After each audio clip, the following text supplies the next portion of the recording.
Hola, soy Mauricio Espina, fundador de Proyectiza. Si todo en tu organización es urgente pero nada realmente cambia, seguramente el problema no es de carga de trabajo, sino la falta de foco. Si quieres explorar esto, te dejo más información en la descripción de este episodio. Ahora sí, bienvenido a Mr. Project. Hoy les quiero compartir el siguiente artículo que escribí porque en respuesta a una situación que me ocurre todo el tiempo con mis clientes de consultoría. Y es ese enfoque increíble en los formatos. A veces hablamos de políticas, hablamos de visión, hablamos de temas de estrategia, hablamos de procesos y de formatos. Y al final lo que se queda en la idea y en la mente de todos son los formatos y nada más. Y así terminamos operando. Entonces el artículo dice de la siguiente manera. El título es El problema no se arregla con más formatos. Hay un patrón que se repite demasiado en las organizaciones. Empiezan a aparecer retrasos, los entregables salen inconsistentes, se enredan las dependencias, nadie tiene claro por qué un proyecto avanza y otro no. Empiezan las fricciones entre áreas, entre las áreas técnicas, las áreas comerciales, finanzas, compras, operaciones, etcétera. Y entonces aparece la ansiedad. ¿Cuál suele ser la reacción? Crear un proceso nuevo, o peor, crear un proceso nuevo con 3 formatos, 4 validaciones y una supuesta trazabilidad que en el fondo lo que hace es darle a todo el mundo la sensación de que ahora sí estamos controlando la situación. Pero ojo, muchas veces no estamos controlando la situación, no estamos controlando nada. Lo que estamos haciendo es documentando el desorden. Y esa diferencia es enorme, porque una cosa es tener más papeles, más campos diligenciados, más aprobaciones, más comités, más checklists. Y otra muy distinta es tener mejor flujo, mejores decisiones y mejores resultados. Quiero hablar de una trampa muy común en gestión de proyectos, en PMOs, en áreas de transformación, en áreas de estrategia, en áreas de delivery, bueno, como le quieran llamar. En general, las áreas que se ocupan de proyectos en las organizaciones. Creer que cuando el sistema se tranca, la salida es formalizar más. Y sí, a veces formalizar ayuda, no digo que no, pero muchas veces lo que pasa es otra cosa. Confundimos orden documental con capacidad real de ejecución. Y ahí es donde empieza el problema de verdad. Miremos la secuencia. La organización entra en una crisis porque tiene un cuello de botella, ¿verdad? Empiezan los retrasos, empiezan los reprocesos, empiezan los entregables inconsistentes, empiezan los reclamos, empieza la presión por poner control, ¿verdad? Entre comillas. Y entonces viene la respuesta típica. Hay que documentar mejor, hay que estandarizar, hay que pedir este formato desde el inicio, hay que crear una plantilla, hay que dejar evidencia, hay que poner una aprobación adicional y así, casi sin darnos cuenta, el remedio termina siendo producir más proceso visible. ¿Por qué pasa esto? Porque la documentación da una sensación inmediata de orden, un formato se ve serio, un flujo dibujado da tranquilidad, una matriz parece control, un comité adicional parece gobierno, ¿verdad? Parece trabajo en equipo y claro, frente al caos, eso pues genera cierto alivio, por lo menos por un tiempo. Pero el alivio no necesariamente es mejora. A veces lo que realmente pasó fue esto. Como no entendimos bien el problema, lo envolvimos en pura burocracia. Y entonces aparece una organización que ahora tiene más pasos, más archivos, más trazabilidad aparente, pero sigue tomando malas decisiones, sigue priorizando mal, sigue sin ver los cuellos de botella, sigue sin gestionar bien las dependencias y sigue empujando trabajo sin resolver hacia adelante, sigue procrastinando de alguna manera. Eso pasa un montón. Y pasa porque es más fácil pedir un formato que elevar el criterio, ¿verdad? Es mucho más fácil chequear un papelito y enviarle auditoría que realmente sentarse a analizar las cosas. Es más fácil crear un entregable que corregir una conversación difícil, ¿verdad? O más bien que digamos, meterse en una situación de disonancia donde no necesariamente estamos de acuerdo con el de al lado, eso es difícil, entonces suele haber ahí una actitud un poco elusiva, ¿verdad? Con el documento. Es más fácil poner una firma que asumir el trabajo de definir prioridades reales. Y es más fácil hablar de cumplimiento del proceso que hablar de si el proyecto tiene sentido, si lo que aprobamos todavía tiene sentido o nos equivocamos, si está secuenciado correctamente, si consume capacidad que no existe o si está bloqueando valor en otra parte, por ejemplo, en otros proyectos. ¿Vale? Entonces el patrón no es solo operativo, es también un tema muy de fondo, casi cultural, o yo diría cultural, ¿sí? De lleno. Cuando el sistema se estresa, mucha gente corre a lo visible, un poquito como porque tiene miedo y todo el mundo quiere también cubrirse. Y lo visible suele ser el documento, no la calidad de la decisión, no la arquitectura del flujo, no la lógica de priorización, no la conversación estratégica, sino el bendito formato. Y eso nos hace muchísimo daño porque entonces somos terriblemente reduccionistas. Aunque hablamos de 10 cosas y entre esas 10 cosas hay un formato, al final de lo único que nos acordamos es del bendito formato. Entonces, eh, sí, realmente le quitamos todo el espíritu a lo que estamos haciendo cuando trabajamos en procesos y políticas de proyecto. Y es aquí donde vale la pena ir más al fondo, porque el problema no es el formato en sí, el problema es creer que el formato reemplaza lo que realmente faltaba desde el principio, ¿verdad? Cosas que pasan. Se entienden los síntomas y no las causas.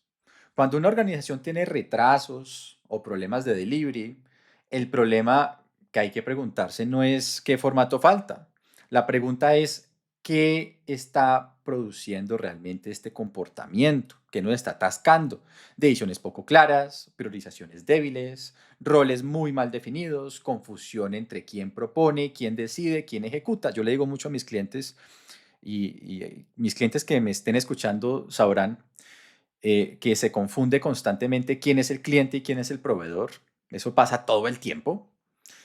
Proyectos mal secuenciados, falta de criterio para decir que no, sobrecarga de trabajo sobre las mismas personas, dependencias invisibles entre áreas o una escalada tardía de riesgos. Esa es la causa, pero muchas organizaciones arrancan al revés, ven el síntoma y diseñan un formato. Y después dicen que el formato no sirve para nada. Sí, parcialmente, pero hay un problema más de fondo. Entonces el retraso se vuelve un reporte, la confusión se vuelve una matriz, la desalineación se vuelve una presentación, el bendito PowerPoint, y la falta de criterio se vuelve una lista de chequeo. Y nada de eso resuelve por sí mismo el problema de fondo.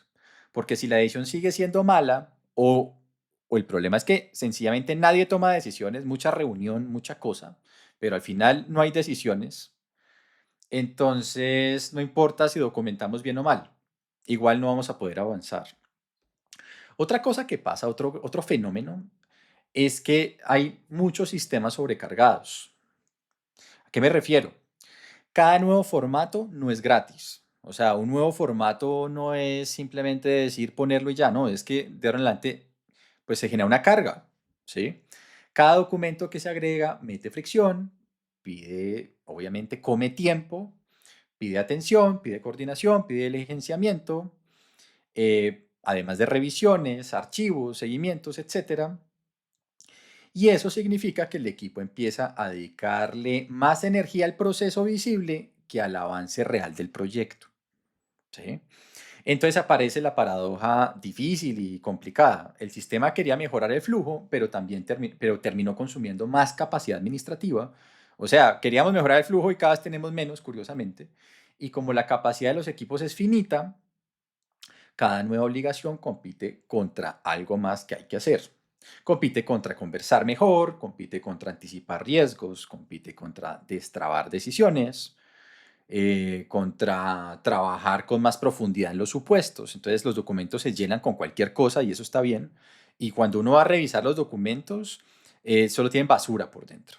Y lo más preocupante, y es que muchos documentos de PMO tienen basura y no pasa nada. Quiere decir que nadie los leyó. Entonces es doblemente peor. ¿Sí?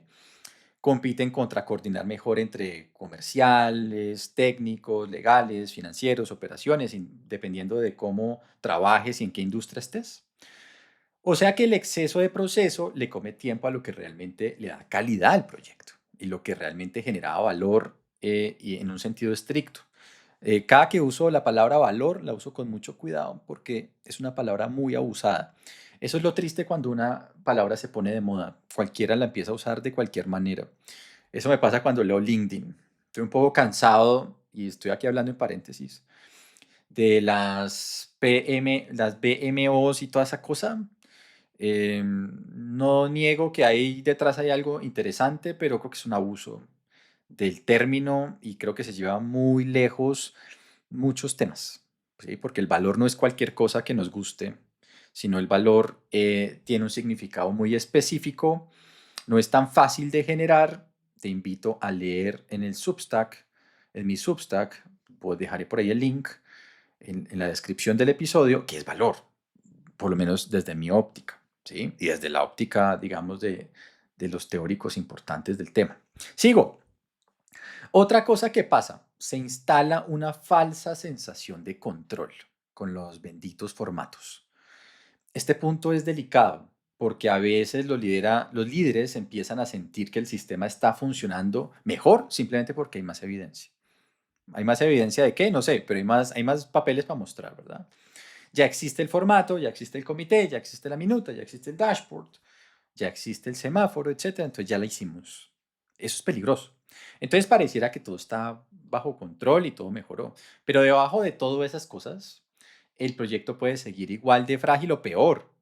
Puede seguir dependiendo de una persona clave, puede seguir sin definición clara de responsables, puede seguir sin riesgos no resueltos, mal secuenciado, decisiones congeladas, que es al final lo que terminan retrasando los proyectos. Miren, yo les digo algo, muchos de los retrasos de los proyectos son causa del cliente y no del contratista. El contratista, de hecho, quiere terminar de una y suele ser más pequeño y suele ser más flexible. Pero si el cliente simplemente no toma decisiones y cada que se toma 3 semanas para cada decisión, pues por supuesto que va a retrasar el proyecto. Lo que pasa es que, claro, el cliente, si tiene que decidir a quién echar la culpa o no, pues nunca se va a autoechar la culpa, ¿sí? Pero eso es la causa de muchísimos conflictos y en muchas ocasiones de posiciones bien injustas por parte de los clientes. Y todo esto que les cuento es peligroso porque una falsa sensación de control retrasa el aprendizaje. O sea, si tú ya sientes que la arreglaste, pues esa sola sensación pues te va a bajar la guardia y ya no aprendes porque se supone que ya lo hiciste, cuando realmente no estás resolviendo mayor cosa. Cuando el sistema cree que ya está bien porque el formato existe, deja de mirar donde la verdad duele. Dejamos de ver la realidad con los ojos y nos la empezamos como a imaginar. Otra cosa que pasa, el valor se vuelve invisible.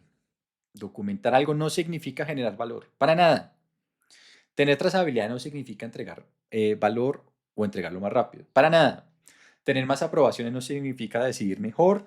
Tener más metodología, muchas veces pesada, no significa aumentar el flujo. Lo que pasa es que los outputs de los procesos sí se ven. Yo creo que al final la obsesión con los formatos es que los formatos se ven y se pueden revisar.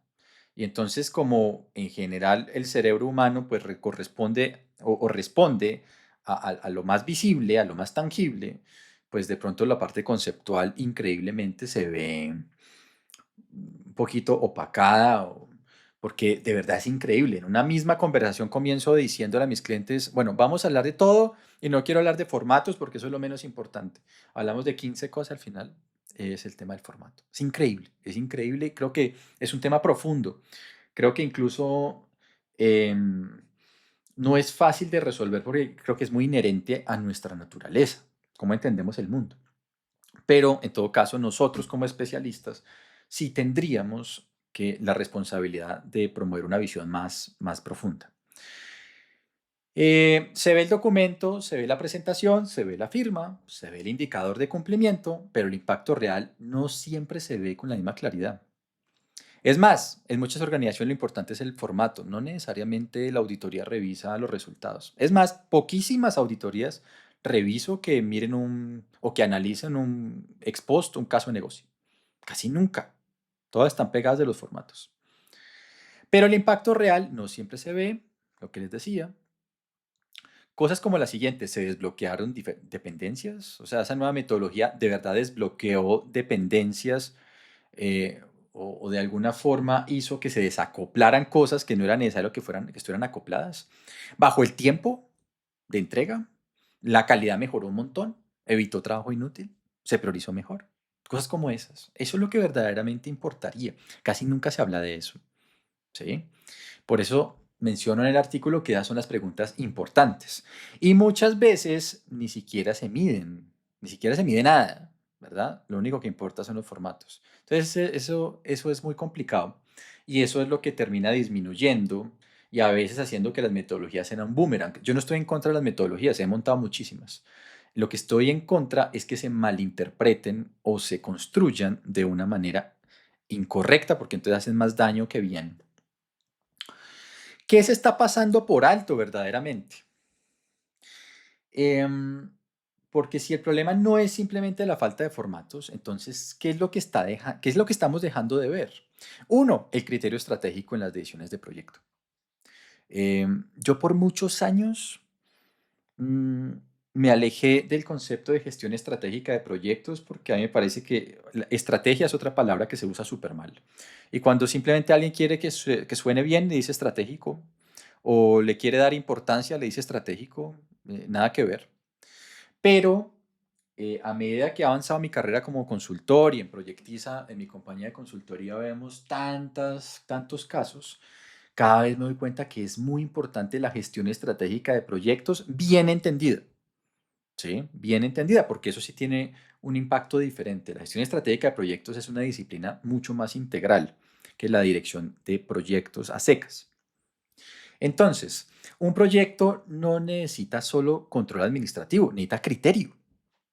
Eso a veces, yo creo que esa realidad como tan obvia cuando uno la dice, se ha pasado por alto. A veces pensamos que un proyecto es un ejercicio administrativo, cuando realmente debe ser un ejercicio de criterio estratégico y criterio táctico. Eso se nos ha pasado por alto. De hecho, la verdad, hay mucho project manager que en realidad no es otra cosa que simplemente un coordinador administrativo. Y esto lo digo con todo el respeto del mundo. No es culpa de ustedes si se sintieron aludidos. Es que el sistema no lo comprende bien. Es más, la academia a veces siento que tampoco lo entiende bien. ¿Qué es eso? Criterio para decidir si vale la pena hacer algo o no, criterio para priorizar, bueno, y capacidad de decidir y priorizar, o sea, la capacidad de decir que no, criterio para entender qué depende de qué, criterio para ver si la organización tiene capacidad para ejecutar las cosas o necesita ir a buscar capacidad en un subcontratista, para gestionar riesgos, etcétera. Y eso no sale en una plantilla y una plantilla jamás lo va a resolver. Eso sale de una conversación más madura entre estrategia, negocio, operación y ejecución. Muchos gerentes generales no tienen la menor idea de qué es gestión de proyectos, les da pereza, porque ellos mismos tienen la idea que eso es llenar formatos. Entonces ahí se acaba nuestra profesión y vuelan mil pedazos. Es un tema muy sistémico del que les hablo. Porque al final una organización no se enreda solo porque falte método, muchas veces se enreda porque no escoge bien, o sea, nada va a resolver el hecho de que estemos montados en el proyecto incorrecto. No lo resuelve el hecho de que seamos súper eficientes ejecutándolo. Esa decisión de fondo ya nos condena. Por ahí escribí en LinkedIn que una ejecución correcta no resuelve una mala decisión o escogencia de proyecto, sino que esa decisión se paga en la ejecución y muchas veces los ejecutores pagan los platos rotos de una mala decisión estratégica, porque ejecutar un proyecto, el proyecto incorrecto es súper difícil. Y ahí, obviamente aparecen los efectos visibles de lo que les hablo y es fácil darle garrota al project manager, cuando realmente fueron los sponsors los que analizaron muy mal la idea y estábamos montados en la que no era. ¿Sí? Eso pasa todo el tiempo, va a seguir pasando, hay una situación injusta en eso. Pero lo más importante, más allá de la queja, es que si las organizaciones no resuelven ese punto y no se deciden a ver la realidad, pues nunca lo van a mejorar y entonces vamos a seguir destruyendo valor, no generando valor, destruyéndolo. Cuando ejecutas un montón de CAPEX y ese CAPEX al final entregas un producto y nadie sabe si sirvió o no, en realidad estás destruyendo valor, no agregándolo, no generándolo. Otra cosa que pasa, el flujo real de información y de toma de decisiones está muy pobremente analizado, ¿sí? Las organizaciones tienen reportes, comités, pero casi nunca, incluso flujitos pintados, pero realmente nunca hay un ejercicio serio de entender cuál es el verdadero flujo, ¿sí? Entonces circula mucha información, pero no necesariamente esa información desbloquea decisiones rápida, ¿sí? Se informa mucho para arriba, pero se decide poco, ¿sí? Mucho PowerPoint, poca acción, ¿vale? Otro punto, gestión de dependencias y capacidad real.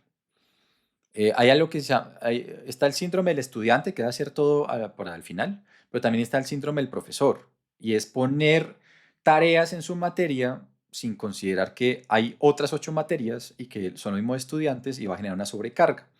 El síndrome del profesor habla de la incapacidad para ver y para analizar la carga cruzada que tienen los recursos. Es decir, un recurso puede estar trabajando en 5 o 6 proyectos, no solo en el tuyo. Y entonces, y tiene que responder por todo, así quieras que solo seas tú. Como no ves eso, como no ves esa información, pues simplemente asignas y haces cuentas alegres cuando la verdad tu cronograma debería durar el doble. No porque las actividades no se puedan hacer en ese tiempo, sino porque los recursos que tienes disponibles no están para ti solamente. Estás compartiéndolo y estás en un escenario multiproyecto. Esa es típica y creo que tiene mucho que ver con concepción, obviamente, pero también con sistemas de información. Esa va a pasar todo el tiempo. Otro tema, aprendizaje y mejora continua, pero desde la verdad, no desde lo que nos gustaría. Una organización madura no documenta para dejar evidencia de o para confirmar lo que cree que sabe, documenta para aprender. Y hay una diferencia gigantesca en ese concepto. Si el sistema produce documentos pero no produce aprendizaje, entonces es un archivador. Estamos jugando al archivo corporativo, ¿sí? Y no importa si trabajamos 5 años, no vamos a aprender nada. Solo vamos a estar desgastados y nos van a salir más ojeras porque hemos llenado muchos documentos. El concepto de la documentación es un concepto de aprendizaje, de gestión del conocimiento. De pronto lo revisa control interno, auditoría, etcétera, pero ese no es el punto. Si ese es el punto, estamos fritos. Porque entre otras nos estaríamos pegando un tiro en un pie, no estamos inventando cosas simplemente para que nos persigan. ¿Cuáles son los patrones típicos que se repiten, por ejemplo? Eso solo puede ser respondido si tenemos documentación. ¿En qué parte del flujo nos enredamos más? ¿Qué señales tempranas estamos ignorando? ¿Qué decisiones siempre llegan tarde? ¿Cuál es nuestro nivel de desviación? ¿Qué partes de la metodología aclaran mucho y qué partes no sirven para nada? ¿Y qué partes generan mucha fricción? Solo eso lo podemos analizar si tenemos documentación. La documentación es para eso, no es para auditoría. No es para auditoría. Si no estamos haciendo cosas para auditoría, estamos fritos. No tiene sentido, ¿sí? Em, y una organización más pesada no necesariamente es una organización más seria. Es otro gran punto. A veces es simplemente una organización más pesada, más lenta, ¿sí? Entonces, eso no son sinónimos. O sea, que te llenes de documentos no te hace mejor empresa. No necesariamente. Y ojo, no estoy en contra de la documentación, estoy en contra del enfoque de la generación, de la documentación. ¿Sí? Entonces, ¿cómo se corrige todo este rollo? La corrección no es volvernos anárquicos, apagar, como digo yo, todos los semáforos de la ciudad. Eso no es el punto. No se trata de eliminar todos los formatos, no se trata de decidir que los procesos no importan. Eso no es, los procesos sí importan y sí son importantes. Pero los procesos y los documentos tienen que estar al servicio del flujo de las decisiones y el aprendizaje, ¿sí? Y no al revés, las organizaciones no se construyeron para llenar formatos, ¿sí? Por tanto, tenemos que cambiar el foco y cambiar la óptica. La pregunta principal deja de ser qué documento falta o qué documento sigue y deberían ser preguntas como las siguientes. ¿Dónde se está rompiendo este flujo? ¿Dónde se frena el proyecto? qué procesos de pronto estamos haciendo 2, 3 y hasta 4 veces. ¿Dónde se están acumulando decisiones y por qué toma tanto tiempo? ¿Sí? Donde hay ambigüedades. Y entonces, como hay ambigüedades, seguramente se cometen errores, ¿verdad? Por falta de información. Donde verdaderamente tiene sentido validar y cuáles son los momentos de la verdad. Cuando uno lo mira así, todo el sistema se ve diferente. El mismo sistema, o sea, el mismo objeto, si cambias tus lentes, todo se empieza a sentir diferente. Entonces ya no estás diseñando papeles, sino que estás diseñando capacidad, ¿sí? Y eso obviamente es muy diferente. Y eso te va a ayudar, obviamente, a entender tus cuellos de botella, tus dependencias y, por supuesto, te va a acercar mucho más a los resultados. Otra cosa que puedes hacer es entender cuáles son los loops o de alguna forma los puntos de control de verdad importantes y por qué los pones ahí. Lo que normalmente ocurre es que los comités tienen como una dinámica. Entonces se dice, oigan, los vicepresidentes se reúnen cada 15 días en una reunión, no sé qué, ¿verdad? Y los procesos se empiezan a acoplar a como a esas dinámicas internas. Muchas veces ignorando la dinámica de negocio. Por ejemplo, tú te tienes que presentar a una licitación y tienes 10 días para presentar la licitación, pero para eso necesitas que un vicepresidente te dé un cheque, pero los vicepresidentes se reúnen cada mes y entonces al final terminas decidiendo que lo mejor es enviar una carta al cliente diciéndole que no alcanzas, cuando lo que deberías hacer es revisar que el flujo es incoherente y que internamente no te está permitiendo resolver y atender las cosas como están en el mercado. Las compañías se deben al mercado y no deben pretender que el mercado se ajusta a ellas. Eso es poco realista. ¿Cómo termina esa historia? Esa historia termina en que mandas una carta, te dan 5 días más, igual no vas a alcanzar. Después de mucho intentarlo, de pronto logras presentar tu licitación, pero en la siguiente licitación ya no lo logras. ¿Por qué? Porque existe la idea de que el mundo se ajusta a tus procesos y no tus procesos al mundo, al mercado, ¿verdad? Y por supuesto, digamos, al final, a lo que te quiero llevar es que la documentación es buena, pero debes ponerla en el lugar correcto. La documentación sí sirve. Más ahora con IA, donde podemos aprovechar todo ese aprendizaje documentado. Claro que sirve, sirve.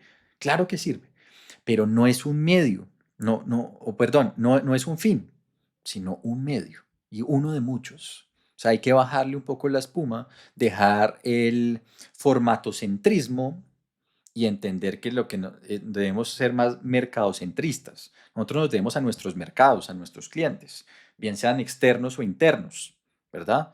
Y el formato, en muchas ocasiones, nos sirve para documentar cosas que después nos permitirá aprender, lo que sea, pero tenemos que sacar del centro los formatos porque eso de verdad nos está haciendo muchísimo daño. Entonces, esto no es acabar la PMO, esto no es que la PMO no sirve, que la oficina de proyectos no sirve o que tu área no sirve. Esto no es que todos los formatos, entonces hay que acabarlos y entonces bienvenido al mundo anárquico y nos vamos a volver 10 años en madurez. No es eso, porque sería peor, ¿verdad? Pero lo importante es repensar esto, poner las cosas en orden, ¿verdad? Y entender lo que es verdaderamente importante y realmente para qué estamos, ¿sí? ¿Para qué estamos? Y para qué están los formatos y cómo son los procesos, etcétera. Entonces, la próxima vez que en tu organización aparezca un problema de delivery, un cuello de botella, una crisis de flujo, antes de salir corriendo a crear otro formato, vale la pena hacer una pausa, le digo yo a mis clientes y a mis estudiantes en las especializaciones y posgrados donde me invitan a veces a dictar clase. Vaya, tómese un tinto, o tómate un té, o una matcha, o un mate, ¿verdad? O una cañita en España. Saludos a mis amigos españoles. Y pregúntate cosas con honestidad. Cosas como que, ¿de verdad nos falta más documentación? Esto es un tema de documentación. o nos falta criterio, ¿sí? Nos falta más control o nos falta entender el flujo. ¿Nos faltan más procesos o nos falta una mejor conversación sobre prioridades, dependencias, capacidad, valor? ¿Verdad? Y aquí voy a hacer una pequeña cuñita. Si la respuesta es que no te hace falta ni más procesos ni más documentos, sino que lo que te hace falta es más conversación de fondo, te invito en nuestra página web, www.proyectiza.com, a ver nuestros timeouts, que son momentos para parar dentro de un proyecto, dentro de una PMO, y repensar cosas. No documentar, sino repensar cosas. Suelen ser esos espacios de un día, en un solo día, muy importantes. Dejan normalmente una sensación que es agridulce, esa sensación de que te pillaste, te diste cuenta de algo que siempre estuvo ahí. Y entonces la sensación chévere, el lado A, es que te sientes aliviado y estás mucho más claro y ya sabes cómo resolverlo. Y el lado B es esa sensación de por qué no me di cuenta antes.